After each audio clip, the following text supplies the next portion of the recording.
రిషబ్ పంత్ ఈ young cricketer గురించి world క్రికెట్కి పరిచయం అక్కర్లేదు. మైదానంలోకి అడుగు పెడితే ఎదురొచ్చే బాల్ని బౌండరీకి పంపడం తప్ప వేరే విషయం తెలియదు. ఇతను బాదిన బౌలర్లు మళ్ళీ చిన్న చితక వాళ్ళు కాదండోయ్. వరల్డ్ క్రికెట్లో తమకంటూ సుస్థిర స్థానాన్ని ఏర్పరచుకున్న వాళ్లే. ప్రత్యర్థి ఎవరైనా, బంతి ఎవరి చేతిలో ఉన్నా అతని టార్గెట్ మాత్రం ఒకటే, కొడితే బంతి బౌండరీ అవతల పడాలి. అలాంటి పంత్ టీమిండియాలో నిలదొక్కుంటున్న సమయం. అప్పుడప్పుడే అసలైన క్రికెట్ మజాని ఆస్వాదిస్తున్న క్షణం. క్రికెట్ అభిమానులకు యువరక్తంలో ఉండే కసిని పరిచయం చేస్తున్న క్షణం. గబ్బాలాంటి మైదానంలో ఆస్ట్రేలియాకి ఓటమి రుచిని చూపించిన క్షణం. కానీ అంతా తలకిందులైపోయింది. ఒక్క ప్రమాదంతో పంత్ కెరీర్ ముగిసిపోయింది అనుకున్నారు. క్రికెట్ ప్రపంచానికి ఓ టాలెంటెడ్ క్రికెటర్ దూరం అయ్యాడని అంతా ఫిక్స్ అయిపోయారు. కానీ వారి అంచనాలను తలకిందులు చేస్తూ పంత్ పునరాగమనం అందరినీ ఆశ్చర్యపరచడమే కాకుండా స్ఫూర్తిని కూడా నింపుతోంది. పంత్ కెరీర్లో బిగ్గెస్ట్ అచీవ్మెంట్ ఏంటి అంటే ఎవరైనా గబ్బా విన్ అనే చెప్తారు. ఒక్క పంత్ మాత్రమే కాదు, కపిల్ దేవ్, సునీల్ గవాస్కర్ మొదలు రోహిత్ శర్మ వరకు ఎవరైనా గబ్బా గురించే మాట్లాడతారు. అలాంటి గబ్బాలో ఆస్ట్రేలియాని పంత్ ఒంటి చేత్తో ఓడించాడు. 28 ఏళ్ల పాటు ది గబ్బా స్టేడియంలో ఆస్ట్రేలియాని ఓడించిన టీం లేదు. గబ్బా స్టేడియంలో ఆస్ట్రేలియా తడబడింది లేదు. కానీ అలాంటి కంగారు పెట్టిన ఏకైక ప్లేయర్ రిషబ్ పంత్. గబ్బాలో విజయం తప్ప మరో విషయం తెలియని ఆస్ట్రేలియా ఆటగాళ్లకు ఓటమి భయం అంటే ఏంటో చూపించాడు. విజయానందంతో గర్జించే వాళ్లకు ఓటమిలో ఉండే బాధను రుచి చూపించాడు. ఒక్క మాటలో చెప్పాలి అంటే ఆస్ట్రేలియా జట్టుకు ఒక పీడ కలను మిగిల్చాడు. ఇప్పటికీ పంత్ పేరు వింటే ఆస్ట్రేలియా జట్టు ఒక్క అడుగు వెనక్కి వేస్తుంది అనడంలో ఎలాంటి సందేహం లేదు. అంత గొప్ప విజయాన్ని అందించిన పంత్కు ఆ విక్టరీ గొప్పతనం రోహిత్ శర్మ చెప్పే వరకు తెలియదు.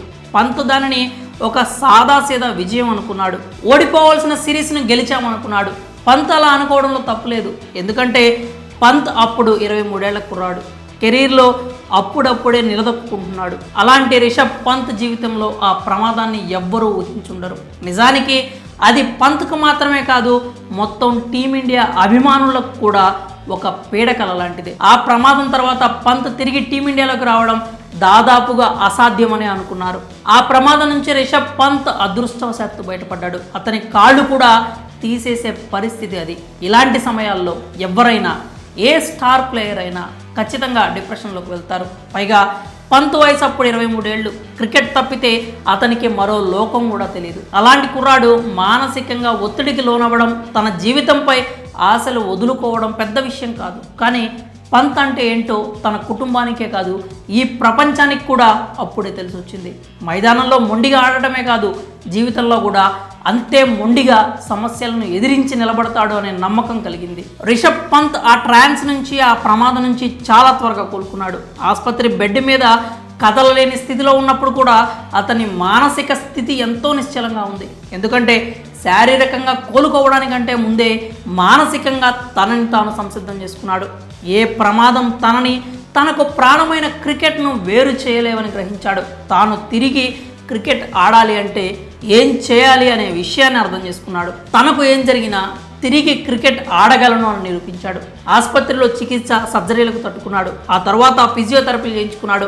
NCAలో తన రికవరీని స్టార్ట్ చేశాడు. వైద్యుల పర్యవేక్షణలో తాను తిరిగి మైదానంలోకి రావడానికి ఏదైతే చేయాలో అదంతా చేశాడు. అప్పుడు రిషబ్ పంత్ మళ్ళీ తిరిగి కాంపిటేటివ్ క్రికెట్లోకి అడుగు పెట్టగలడని వైద్యులు కూడా నమ్మలేదు.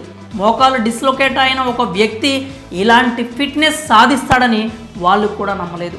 పంత్ ఒక మిరాకిల్ మ్యాన్ అంటూ వైద్యులు కూడా ప్రశంసలు కురిపించేస్తున్నారు. పంత్ లైఫ్లో ఈ 2 ఏళ్లలో చాలా జరిగాయి. అతనికి ప్రమాదం జరగడం, క్రికెట్కు దూరం అవ్వడం, టీమిండియాలో చోటు కోల్పోవడం, IPL మ్యాచ్లు ఆడలేకపోవడం, మైదానం వదిలి మంచానికే పరిమితం కావడం, ఇవన్నీ జరిగిన తనకి తన మీద ఉన్న నమ్మకం, తిరిగి కంబ్యాక్ ఇవ్వాలనే దృఢ సంకల్పమే ఈరోజు పంత్ని ఈ స్టేజ్లో నిలబెట్టింది. ఇది ఒక్క పంత్ కుటుంబానికే కాదు, ప్రతి ఒక్క క్రికెట్ అభిమానికి శుభవార్త అని చెప్పాలి. అంతేకాదు పంత్ కంబ్యాక్ క్రికెట్ను కెరీర్గా ఎంచుకునే యువతకు ఒక గొప్ప స్ఫూర్తి కూడా అవుతుంది. కాళ్ళు తీసేసే స్టేజ్ నుంచి ఇలాంటి కంబ్యాక్ ఇస్తున్న రిషబ్ పంత్కు మనం ఏం చెప్పగలం? Heads up to you, welcome back అని తప్ప.